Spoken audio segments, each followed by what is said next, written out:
Good afternoon, my friends. My name is Brian Martindale from the organization Kidneys for Kids. Today I'm here to share with you a young friend's story named Magnolia Maglosky. She lives with her parents in Lynchburg, Virginia. Sweet Magnolia is only 18 months old. She needs a kidney transplant immediately, and we're here today to appeal to you to be her living kidney donor hero.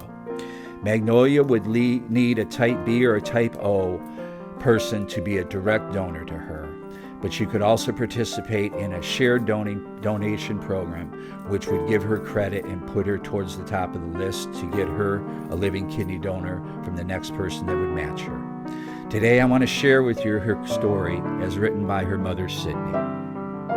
At 20 weeks pregnant, we found out that our sweet baby girl had bilateral multicystic kidney disease, and she would most likely not live past birth. We were heartbroken, and we spent the next few months in the grieving process for the precious life we thought we would lose, all the while begging the Lord to give her life. We traveled to multiple doctor's appointments every week in Charlottesville, and at 36 weeks, we made the decision to deliver at the UVA Medical Center after her health had continued to decline. On August 31st of 2021, Magnolia Hope was born screaming and fighting. She weighed only 3 pounds and 15 ounces, but every bit of her was perfect. After birth, she was immediately intubated and whisked away to the NICU. She was too small to start dialysis right away, but at about 24 hours old, one of her nephrologists met with us. She was very concerned that if Magnolia did not produce urine, that she would most likely not survive. But exactly at that time the conversation was taking place, Magnolia was one floor below us, laying in her tiny NICU bed, intubated but making urine for the very first time. We spent many weeks managing Magnolia's electrolytes and teaching her to eat. And after 5 long and hard weeks in the NICU, Magnolia came home and was able to meet her 5 young siblings for the very first time. We had a blissful 2 weeks at home, and then at 7 weeks old, she returned to the hospital to have a PD catheter placed in preparation for her dialysis after her potassium level reached a dangerous point and could no longer be managed through medication. Every single night, Magnolia did 8 to 10 hours of dialysis at home. As she grew, she began to struggle with her eating, and after a short time with an NG tube, she had surgery to place a G tube at 8 months old. This was a very difficult surgery for Magnolia, and shortly after that surgery, Magnolia began to struggle with vomiting and dehydration.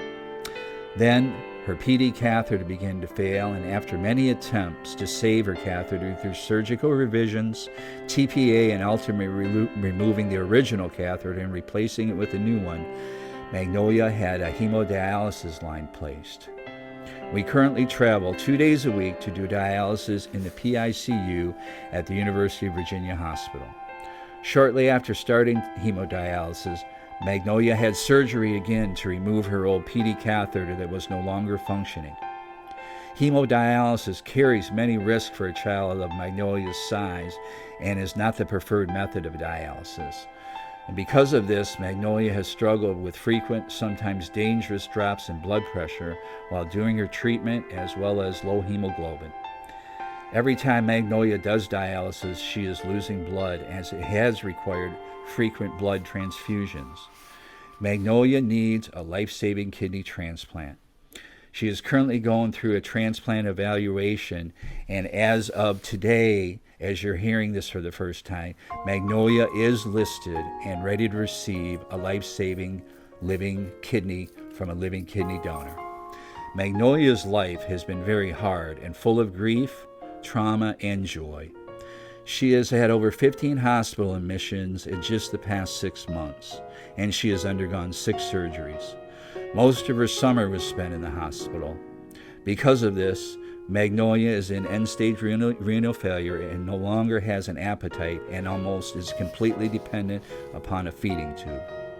She struggles with frequent vomiting and nausea. Her bones and body are very weak, yet she almost always has a smile on her face. She has a better attitude than any of us. She has the sweetest blue eyes, the most beautiful hair, and loves to dance. The Lord has performed a miracle after miracle in her short life.